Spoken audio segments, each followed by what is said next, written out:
ഈ മയ്യത്ത് ഖബറിലേക്ക് ചരിച്ചുകൊണ്ടാണ് ഇറക്കുന്നത്. അതിനെ നിവർത്തി മലർന്നു കിടക്കാൻ സൗകര്യമില്ല. ചരിച്ചാണ് ഖബറിൽ മയ്യത്ത് വെക്കേണ്ടത്. എന്തിനാണ്? കിബിലയിലേക്ക് നേരെയാണ് മയ്യത്ത് തിരിച്ചു കിടത്തേണ്ടത്. മയ്യത്ത് ഖബറടക്കി കഴിഞ്ഞാൽ ഒരുവിധം കാര്യത്തിനൊന്നും മയ്യത്ത് പിന്നെ തുറക്കാൻ പാടില്ല. അതും ആദരവിനെതിരാണ്. വളരെ നിർബന്ധമായ സാഹചര്യത്തിൽ മാത്രമേ മയ്യത്ത് ഖബർ തുറക്കാൻ പാടുള്ളൂ. ഒന്ന്, എന്തെങ്കിലും സമ്പത്ത് അതിൽ കൊഴിഞ്ഞ് വീണുപോയി, പേഴ്സ് വീണുപോയി, മൊബൈല് വീണുപോയി, അല്ലെങ്കിൽ അതുപോലെ വിലപിടിപ്പുള്ള വസ്തുക്കൾ വീണുപോയി, അതിൻ്റെ ഉടമക്കാരൻ അത് കിട്ടാതെ സമ്മതിക്കുന്നില്ല, അത് കിട്ടണമെന്ന് നിർബന്ധം പിടിക്കുകയാണെങ്കിൽ അതിനു വേണ്ടി ഖബർ മാന്താവുന്നതാണ്, തുറക്കാവുന്നതാണ്. മറ്റൊന്ന്, ഒരു മയ്യത്ത് കിബിലക്ക് നേരെയാണ് തിരിച്ചു കിടത്തിയതെന്ന് ഉറപ്പില്ലാതിരുന്നാൽ, എല്ലാ മുസ്ലിമീങ്ങളും വളരെ ശ്രദ്ധിക്കേണ്ട വിഷയമാണത്. നമ്മുടെ നാട്ടിലും നമ്മുടെ മഹല്ലുകളിലുമൊക്കെ ഒരുപക്ഷെ ഖബർ കുഴിക്കുന്നത് വേണ്ടതുപോലെ വിവരമുള്ളവരാവണമെന്നില്ല, അവരത്ര ശ്രദ്ധിച്ചിരിക്കണമെന്നില്ല. പക്ഷേ ഓരോരുത്തരും ചിന്തിക്കണം, ഖബർ കുഴിക്കുന്നത് കിബില കൃത്യമായി കിബിലയുടെ നേരെയാവണേ. ചില പള്ളിക്കാട്ടിൽ നമ്മൾ ചെന്നാൽ ആ പള്ളിയുടെ കിബിലയും അവിടുത്തെ ഖബറിന്റെ കിബിലയും വ്യത്യാസപ്പെടുന്നത് നമുക്ക് കാണാം. മക്കളെ, ഉണ്ടാവരുത്. അള്ളാഹുവിന്റെ റസൂൽ വളരെ കൃത്യമായി പഠിപ്പിച്ചിട്ടുള്ളതാണ്. കിബിലക്ക് നേരെയാണ് നമ്മുടെ മയ്യത്ത് കിടത്തേണ്ടത്. കിബിലക്ക് നേരെയല്ല ഒരു ഖബറിൽ മയ്യത്ത് കിടത്തിയതെന്ന് ബോധ്യം വന്നാൽ, ആ മയ്യത്ത് കമിഴ്ന്നു പോയിട്ടുണ്ട്, അല്ലെങ്കിൽ മയ്യത്ത് മലർന്നു പോയിട്ടുണ്ട്, കിബിലക്ക് നേരെയല്ല ചെരിഞ്ഞു കിടക്കുന്നത് എന്ന് ഉറപ്പാകുന്ന സമയം ആ മയ്യത്തിനെ ദ്രവിച്ചിട്ടില്ല എങ്കിൽ ആ മയ്യത്തിന്റെ ഖബർ തുറന്ന് കിബിലക്ക് നേരെ തിരിച്ചു കിടത്തണമെന്ന് മസ്അലയുള്ളതാണ്. അഇമ്മത്തി എഴുതിയതാ. അത് വല്ലാത്തൊരു ഐഡന്റിറ്റിയാണ്. ഓരോ ദിവസവും ആയിരക്കണക്കിന് ആളുകൾ മരിക്കുന്നു, ആയിരക്കണക്കിന് ആളുകൾ ഖബറടക്കം ചെയ്യുന്നു. ഈ ഖബറടക്കം ചെയ്യുന്ന ആളുകളൊക്കെ മുസ്ലിമീങ്ങളാ, സ്വാലിഹീങ്ങളാ എന്ന് തിരിച്ചറിയാനുള്ള ഐഡിയ ആണ് കിബിലക്ക് നേരെ തിരിച്ചു കിടത്തൽ കേട്ടോ. ഈ ഇടക്കൊന്ന് പറഞ്ഞോട്ടെ, സുബ്ഹാനല്ലാഹ്, ജീവിതത്തിൽ കള്ളു കുടിച്ചിട്ട് തൗബ ചെയ്യാത്ത മനുഷ്യനാണെങ്കിൽ, പലിശ വാങ്ങിയിട്ട് പടച്ച റബ്ബിനോട് പൊട്ടിക്കരഞ്ഞ് തൗബ ചെയ്യാത്ത മനുഷ്യനാണെങ്കിൽ, അവനെ എത്ര കിബിലയിലേക്ക് തിരിച്ചു കിടത്തിയാലും തിരിഞ്ഞു കിടക്കൂല. അവന്റെ മുഖം തെറ്റിക്കപ്പെടുന്നതാണ്. അഇമ്മത്തി എഴുതി വെച്ചിട്ടുണ്ട്. ശ്രദ്ധിക്കണേ മുസ്ലിമീങ്ങളെ. അങ്ങനെ ആ കിബിലക്ക് നേരെ തിരിച്ചു കിടത്തുന്ന ഖബറാണ്. ഈ ഖബറിനെ പറ്റി നിങ്ങൾക്കറിയുമോ? അതിന്റെ ചുമരുകൾ ഒരിക്കലും തേച്ച് മിനുക്കിയിട്ടില്ല, പ്യൂറായ മണ്ണ് വെട്ടിയതാണ്. അവിടെ ഒന്ന് തിരിയാനും അറിയാനും സൗകര്യങ്ങളില്ല, അവിടെ വെളിച്ചമില്ല, കരണ്ടില്ല, ഫാനില്ല, മറ്റ് സൗകര്യങ്ങളില്ല. ഞാൻ എൻ്റെ മുസ്ലിമീങ്ങളോട് ചോദിക്കട്ടെ, ഒരു 10-50 വയസ്സുള്ള ഒരാള്, അതിനേക്കാൾ പ്രായം കുറഞ്ഞ ഒരാള്, അദ്ദേഹത്തിന് കൈക്കോ കാലിനോ ആക്സിഡന്റോ മറ്റോ സംഭവിച്ചിട്ട് 1-2 മാസം വീട്ടിൽ ഒരു റൂമിനകത്ത് അടഞ്ഞു കൂടേണ്ടി വന്നാൽ, ഒരു റൂമിൽ കിടക്കുകയാണ്. ആ റൂമിൽ വിശാലമായ റൂമാണ്, സൗകര്യങ്ങളുണ്ട്, ഒരുപക്ഷെ തണുപ്പ് തുപ്പുന്ന AC ഉണ്ട്, അല്ലെങ്കിൽ ഫാനുണ്ട്, ഇഷ്ടം പോലെ വെളിച്ചമുണ്ട്, ജനലുകളും മറ്റു പ്രകൃതിയിൽ നിന്ന് കിട്ടുന്ന കാറ്റുകളുണ്ട്, നേരം ഭക്ഷണം എത്തുന്നുണ്ട്, തന്റെ സ്വന്തക്കാരും ബന്ധുക്കാരും കൂട്ടുകാരും വരുന്നുണ്ട്, കണ്ണാകുന്നുണ്ട്, സന്ദർശിക്കുന്നുണ്ട്, ദുനിയാവിലെ വിവരങ്ങൾ മുഴുവനും അറിയുന്നുണ്ട്, എല്ലാ ദിവസവും പത്രം എത്തുന്നുണ്ട്, മറ്റ് വാർത്താ മാധ്യമങ്ങളിൽ കൂടി എല്ലാ ലോകവാർത്തയും അറിയുന്നുണ്ട്. ആശ്വസിപ്പിക്കാൻ ആളുകളുണ്ട്, ഭാര്യയുണ്ട്, മക്കളുണ്ട്, കുടുംബാംഗങ്ങളുണ്ട്. ഇങ്ങനെയൊക്കെ ആണെങ്കിൽ തന്നെ ഒന്നോ രണ്ടോ മാസം ഒരു റൂമിലങ്ങ് ചടഞ്ഞ് കൂടേണ്ടി വന്നാൽ, പുറത്തിറങ്ങാൻ കഴിയാതെ വന്നാൽ, ആ മനുഷ്യനോട് നിങ്ങൾ ചെന്ന് ചോദിച്ചു നോക്കൂ. അയാൾ പറയും, എനിക്കെന്ത് സുഖമാ, എനിക്കെന്ത് കാര്യമാ, ഒന്നും അറിയില്ല, എനിക്കെന്ത് കല്യാണം, എനിക്കെന്ത് പെരുന്നാള്, എനിക്കെന്ത് ആഘോഷം, എനിക്കൊന്നും അറിയില്ല, ഒരു സുഖവുമില്ല എന്ന് ഞാൻ പറയില്ലേ, നിങ്ങൾ പറയില്ലേ? എന്തേ? ഈ കുറഞ്ഞ സമയം, കുറഞ്ഞ ദിവസം ഈ റൂമിൽ തന്നെ ചടഞ്ഞു കൂടേണ്ടി വന്നതാ. അതേ സമയത്ത് പുറത്തുള്ള വിവരങ്ങളെല്ലാം അറിയുന്നുണ്ട്, എല്ലാവരും വന്ന് കാണുന്നുണ്ട്, എല്ലാം ആവശ്യ വസ്തുക്കളും തന്നെ മുൻപിലെത്തുന്നുണ്ട്. അതേ സമയത്ത് മോനെ, നിന്റെ ഉപ്പ ഖബറിൽ കിടക്കാൻ തുടങ്ങിയിട്ട് കാലം എത്രയായി? നിന്റെ പ്രിയപ്പെട്ട കൂട്ടുകാരൻ ഖബറിൽ കിടക്കാൻ തുടങ്ങിയിട്ട് കാലം എത്രയായി? സുബ്ഹാനല്ലാഹ്, പ്രകൃതിയിൽ നിന്ന് കിട്ടുന്ന വെളിച്ചം പോലും അടച്ചു വെച്ചിരിക്കുകയാ, ഒരു കാറ്റ് പോലും അങ്ങോട്ട് കടക്കുന്നില്ല.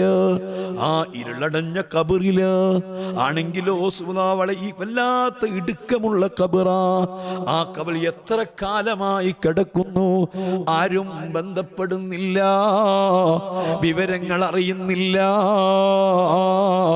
സുബ്ഹാനല്ലാഹ്, ആ രൂപത്തിലുള്ള ഖബറിലേക്ക് അങ്ങ് ഇറക്കി വെച്ചിട്ട് നിങ്ങൾ ശ്രദ്ധിച്ചിട്ടുണ്ടോ മുസ്ലിമീങ്ങളെ?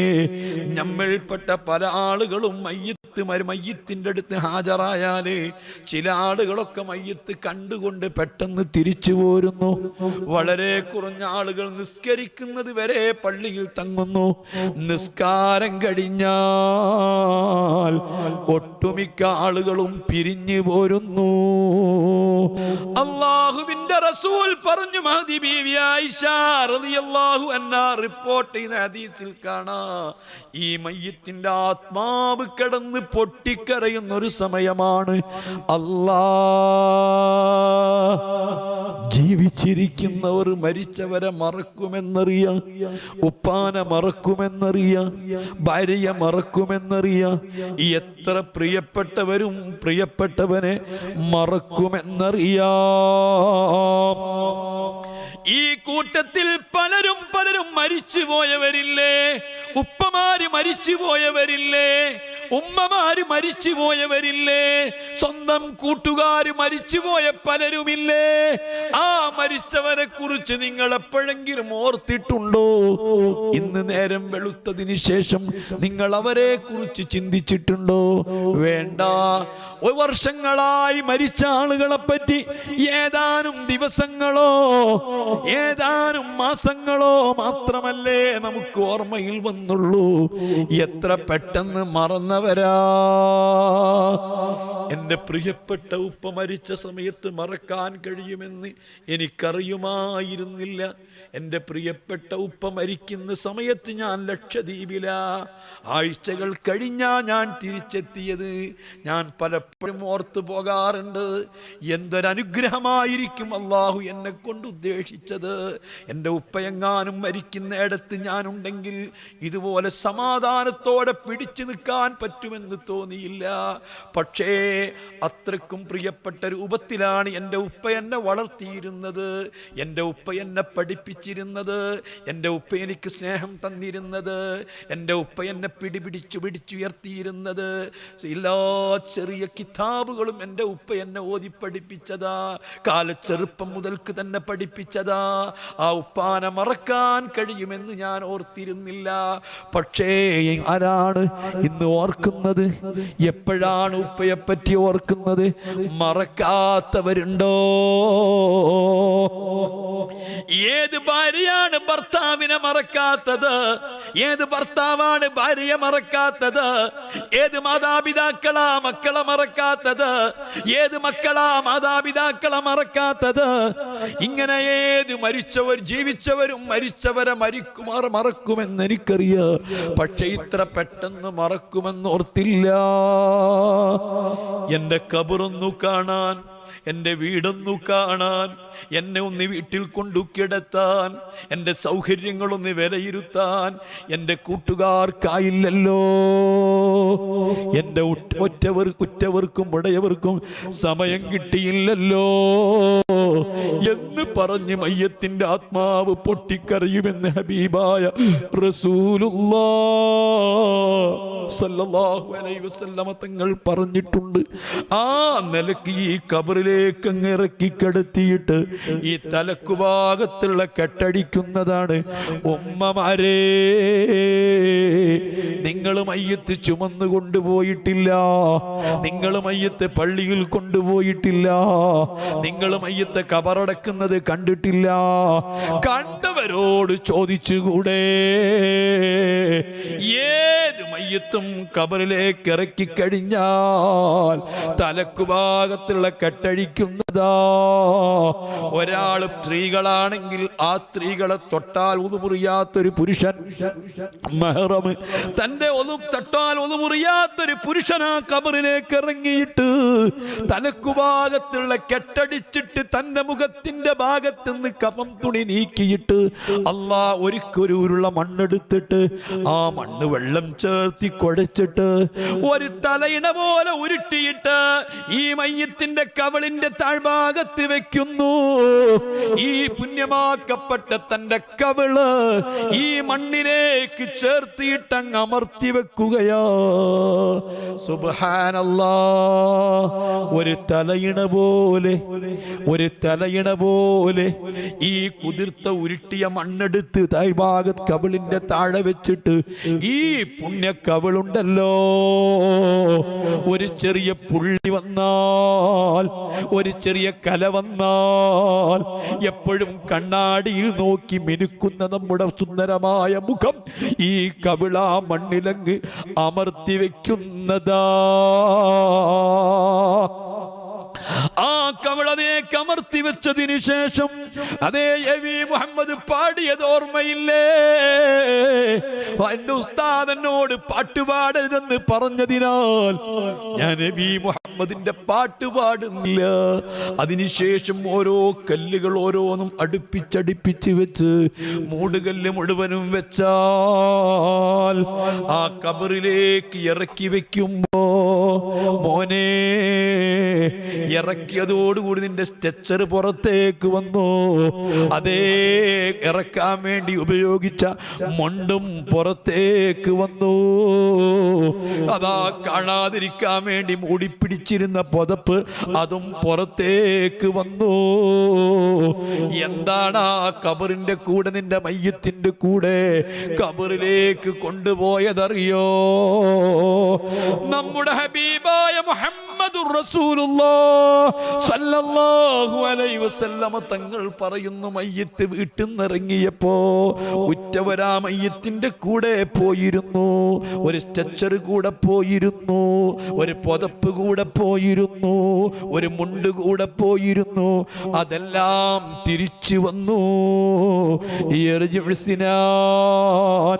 ആരും കൂടെ പോയില്ല, മക്കള് പോയില്ല, ബന്ധുക്കള് പോയില്ല. എല്ലാ ജീവിതത്തിലുടനീളം തന്റെ കൂട്ടുകാരായിരുന്ന തന്റെ പ്രിയപ്പെട്ട കൂട്ടുകാരൻ പിരിഞ്ഞു പോയി. കൂട്ടുകാരൻ കൂടെ കൂടിയില്ല. മാത്രമല്ല, ആ കൂടെ പോയത് അവൻ ചെയ്ത അമലു മാത്രമാ. ആ ആ മനുഷ്യൻ ചെയ്ത ചെറിയൊരു അമലിന്റെ മെമ്മറിയുണ്ട്.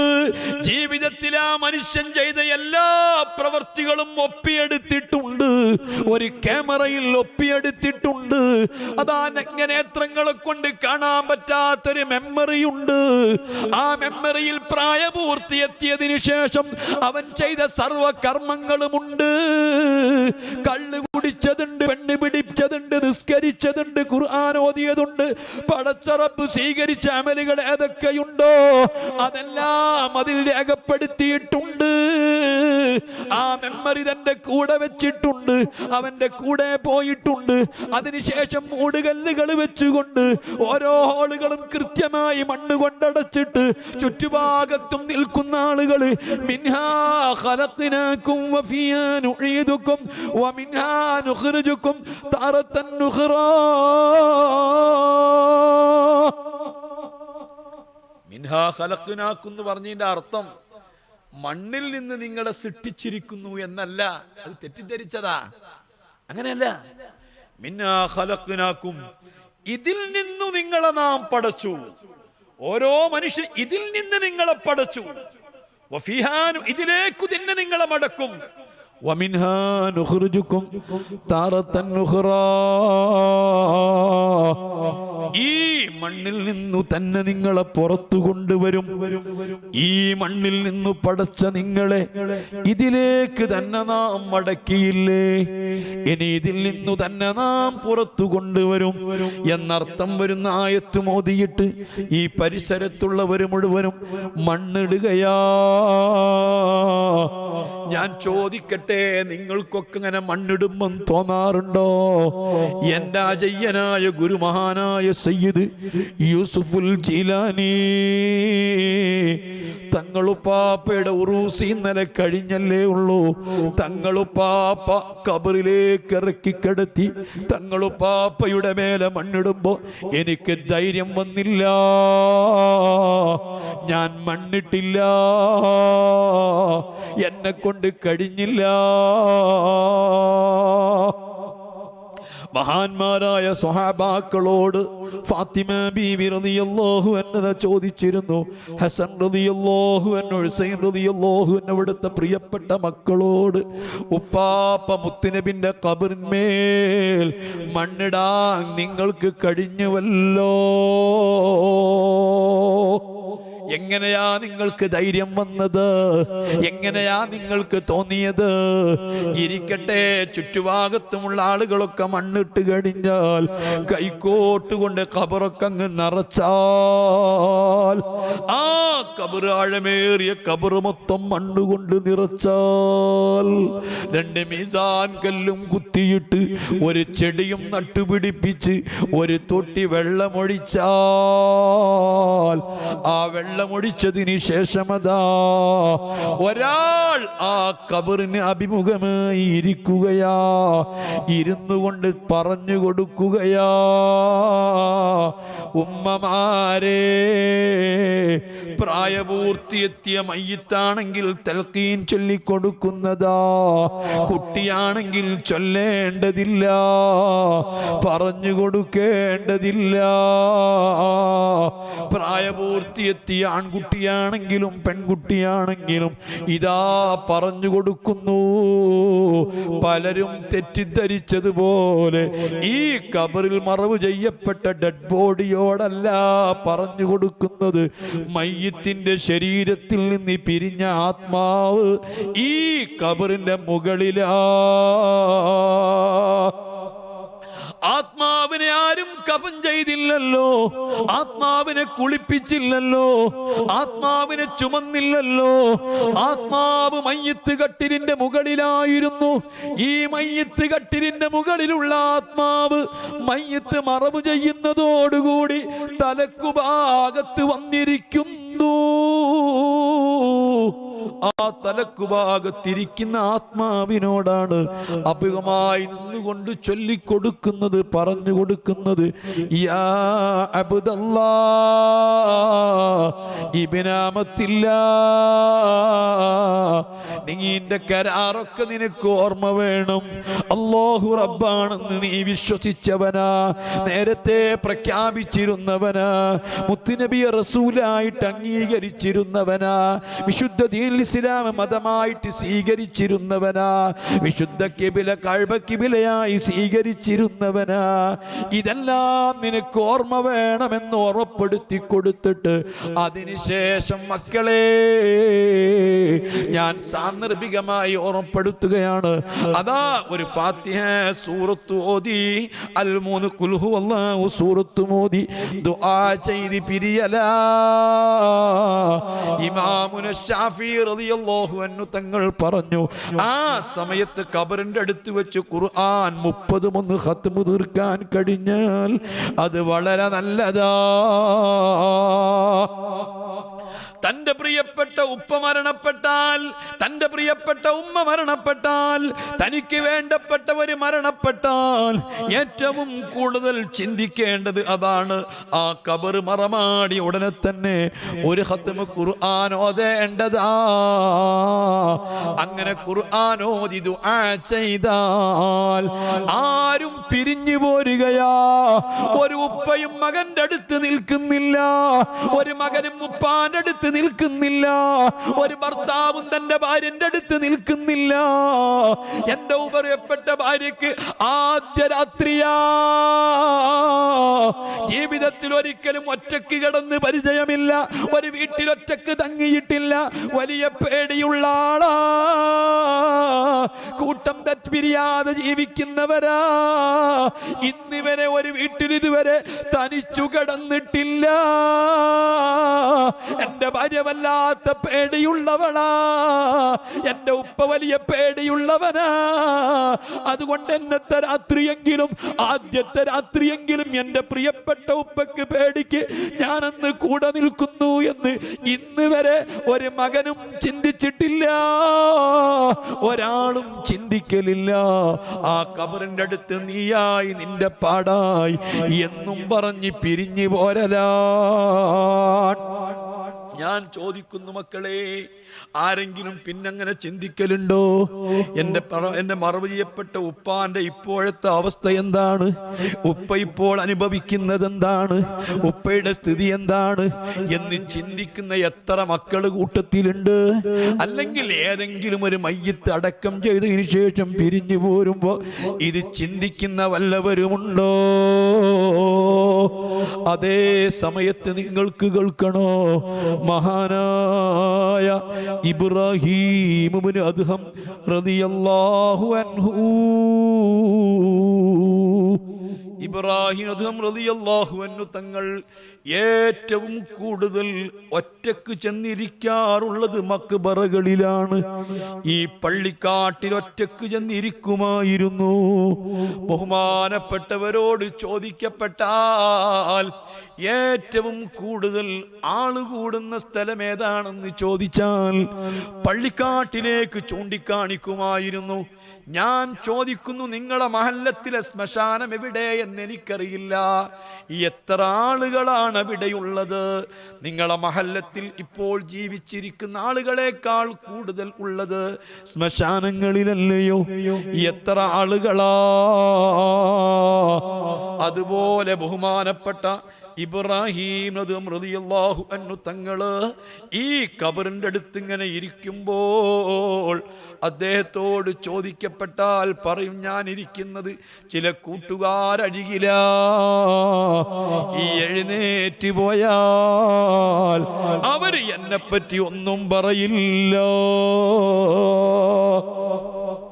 ജീവിച്ചിരിക്കുന്ന രണ്ടിൽ കൂടുതലോ കൂട്ടുകാരരികിൽ നിന്ന് എഴുന്നേറ്റ് പോന്നാൽ ഒരുപക്ഷെ എഴുന്നേറ്റ് പോയ കൂട്ടുകാരനെ കുറിച്ച് ഗീബത്ത് പറയുന്നുണ്ടാകും, അയാളെപ്പറ്റി നല്ലത് പറയുന്നുണ്ടാകും, പല അഭിപ്രായങ്ങൾ പറഞ്ഞുകൊണ്ട് പരസ്പരം കൈമാറുന്നുണ്ടാകും.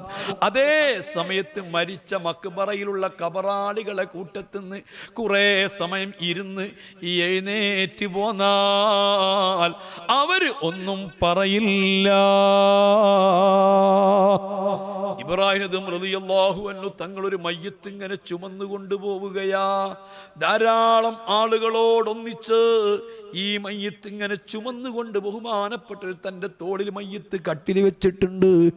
ആ സമയത്ത് മരണത്തെപ്പറ്റി ചിന്തിച്ചതാ. ഓരോ മനുഷ്യനും മരിക്കുന്ന സമയത്തുള്ള ഭീകരമായ കാര്യങ്ങൾ ചിന്തിച്ചതാ. അല്ലാഹു സുബ്ഹാനഹു വ തആല തീരെ ഇഷ്ടപ്പെടാത്ത പടച്ച റബ്ബിന് വെറുപ്പുള്ള 2-3 ചിരികളുണ്ട്. അതിൽപ്പൊരു ചിരിയാണ് മയ്യത്തിന്റെ അടുത്ത് വെച്ച് ചിരിച്ചുകൂടാ. അല്ലാഹ്ക്ക് ഏറ്റവും വെറുപ്പുള്ള ചിരിയാണ് മയ്യത്ത് കൊണ്ടുപോകുന്ന സമയത്ത് ചിരിച്ചുകൂടാ. വല്ലാതെ പടച്ച റബ്ബിന് വെറുപ്പുള്ള ചിരിയാണ്. അതുപോലെ മക്ബറയിൽ വെച്ച് ചിരിച്ചുകൂടാ. നമ്മിൽപ്പെട്ട എത്ര ആളുകളുണ്ട് പള്ളിക്കാട്ടിൽ വെച്ച് ചിരിക്കുന്നവരില്ലേ, തമാശ പറയുന്നവരില്ലേ. യഥാർത്ഥത്തിൽ ആ പള്ളിക്കാട്ടിൻ്റെ ഒരറ്റത്ത് നിന്നിട്ട് നിങ്ങളൊന്ന് ചിന്തിച്ചു നോക്കൂ. ഇവരൊക്കെ ആരാ? ഒരു കാലത്ത് ലോകം വിറപ്പിച്ചവരാ, ഞെട്ടിവിറപ്പിച്ചവരാ, വലിയ പേരും പ്രശസ്തിയുമുള്ളവരാ, വലിയ പോക്കിരിമാരാ, വലിയ സാമ്പത്തിക ശേഷിയുള്ളവരാ. എല്ലാവരുടെ വീടും ഇന്നൊരുപോലെയാ. ഈ നാട്ടിലെ വലിയ വലിയ പ്രമാണിമാരെ, വലിയ ശക്തിയും കഴിവുമുള്ള ആളുകള്, നാട് മൊത്തം വിറപ്പിച്ചവരും ഭരിച്ചിരുന്നവരുമായ ആളുകള്, എല്ലാവരുടെ വീടും ഒരുപോലെയല്ലേ? എന്തെങ്കിലും മാറ്റങ്ങൾ നിങ്ങൾക്ക് കാണാൻ കഴിയുന്നുണ്ടോ? അല്ലാഹ് കബറെങ്ങാനും തുറന്നു നോക്കിയാൽ അവിടെയും മാറ്റങ്ങൾ ഉണ്ടാവില്ല. സമ്പന്നനാണെങ്കിലും കോടീശ്വരനാണെങ്കിലും ദരിദ്രനാണെങ്കിലും പാവപ്പെട്ടവനാണെങ്കിലും എല്ലാവരുടെ വീടും ഒരുപോലെ, എല്ലാവരുടെ കബറും ഒരുപോലെ, എല്ലാവരുടെ കഫൻ തുണിയും ഒരുപോലെ, മാറ്റങ്ങളില്ല.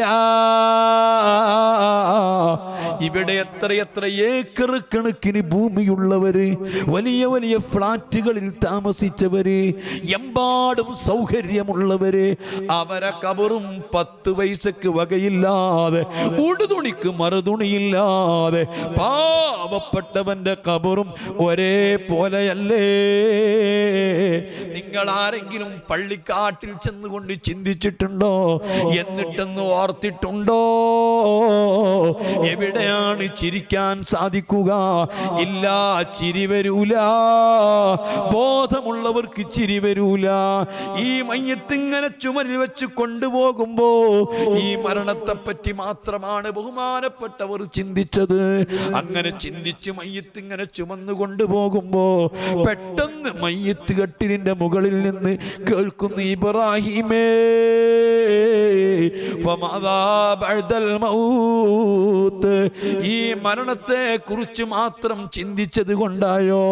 ഈ മരണത്തിന്റെ ശേഷമുള്ള ജീവിതത്തെ പറ്റി, ഖബറിനെ പറ്റി ഓർത്തില്ലല്ലോ, ചിന്തിച്ചില്ലല്ലോ. ഇബ്രാഹിം റളിയല്ലാഹു അൻഹു ഞെട്ടിപ്പോയി. ഞാനോ നിങ്ങളോ ആണെങ്കിൽ അവിടെ വിറച്ച് വീഴുമല്ലോ, കട്ടിൽ താഴെ വിടുമല്ലോ. മഹാനവറുകൾ വിറച്ചു പോയി, ഒന്നും മിണ്ടിയില്ല. എല്ലാവരും മയ്യത്ത് മറവ് ചെയ്ത് പിരിഞ്ഞു പോയപ്പോ ഇബ്രാഹിം അദ്ദേഹം തങ്ങള് അവിടുന്ന് തീരെ പിരിഞ്ഞില്ല.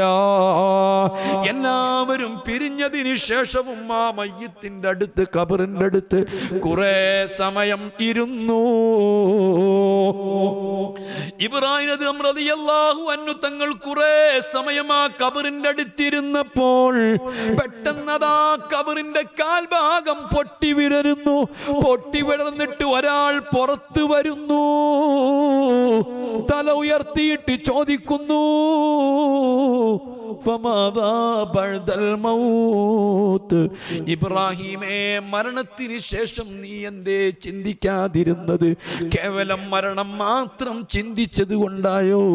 മരണത്തിന് ശേഷം ഖബറിൽ ഖബറിലെത്തിയിട്ടുള്ള കാര്യങ്ങളെപ്പറ്റി ചിന്തിച്ചില്ല. ഇബ്രാഹിം ചോദിച്ചു, നിങ്ങളാരാണെന്ന് ചോദിക്കുമ്പോ ഇബ്രാഹിം തങ്ങളോട് പറഞ്ഞൊരു മറുപടിയുണ്ട്. മക്കളെ, ആഖിർ സമാന മുസ്ലിമീങ്ങളെ, എന്റെ വഅദ് കേട്ട് നിങ്ങൾ പിരിഞ്ഞു പോകുമ്പോ നിങ്ങളെ മാർക്ക് വേണ്ട, അഭിപ്രായങ്ങൾ വേണ്ട, സർട്ടിഫിക്കറ്റ് വേണ്ട. ഈ ഖബറിൽ നിന്ന് തല ഉയർത്തിയിട്ടുള്ള ആ മനുഷ്യൻ പറയുന്നു, ഞാൻ ഈ മയ്യത്തിന്റെ സുന്നത്തുകളാ, ഈ മനുഷ്യൻ ജീവിതത്തിൽ ചെയ്തു കൂട്ടിയ സുന്നത്തായ കർമ്മങ്ങളാ, ഇവന്റെ കൂടെ കിടക്കാൻ ഞാൻ വന്നതാ. ഇരിക്കട്ടെ, ഞാൻ എൻ്റെ പ്രിയപ്പെട്ട മുസ്ലിമീങ്ങളെ, ആ മയ്യത്തെല്ലാം മറവ് ചെയ്തിട്ട് ആളുകളെല്ലാം പിരിഞ്ഞു പോന്നാൽ ബഹുമാനപ്പെട്ട ജാബിർ അബ്ദുല്ലാഹി ഇബ്നു മസ്ഊദ് റളിയല്ലാഹു അൻഹു തങ്ങൾ മുത്തുനബിയോട് ചോദിക്കുന്നത് നിങ്ങൾക്കറിയുമോ? ബഹുമാനപ്പെട്ട അബ്ദുല്ലാഹി ഇബ്നു മസ്ഊദ് റളിയല്ലാഹു അൻഹു ചോദിക്കുന്നു, അഖ്ബിർനി അൻ അവ്വലി മലക്കിൻ യദ്ഖുലുൽ ഖബ്റ. ഓ മുസ്ലിമീങ്ങളെ, നിങ്ങളുടെ കൂട്ടത്തിൽ നിന്ന് ആരെല്ലാം മരിച്ചു പോയിട്ടുണ്ട്? എത്ര ബന്ധുക്കൾ, കുടുംബങ്ങൾ, ഉപ്പമാര്, ഉമ്മമാര്, അവരൊക്കെ ഇത് അനുഭവിച്ചവരാ. ഇന്നെങ്ങാനും ഞാൻ മരിക്കുകയാണെങ്കിൽ എന്റെ ശബ്ദം കേൾക്കുന്ന നിങ്ങളിൽപ്പെട്ട ആരെങ്കിലും മരിച്ചാൽ നാളെ ഈ സമയമാകുമ്പോഴേക്ക് അനുഭവിക്കാനുള്ളത്, അനുഭവിച്ചറിയാനുള്ളത്. ബഹുമാനപ്പെട്ട ജാബിർ അബ്ദുല്ലാഹി ഇബ്നു മസ്ഊദ് റളിയല്ലാഹു അൻഹു തങ്ങളോട് ചോദിക്കുന്നു, അഖ്ബിർനി അൻ അവ്വലി മലക്കിൻ യദ്ഖുലുൽ ഖബ്റ. മലക്കുകൾ ഖബറിൽ വരുമെന്ന് കേട്ടിട്ടുണ്ട്.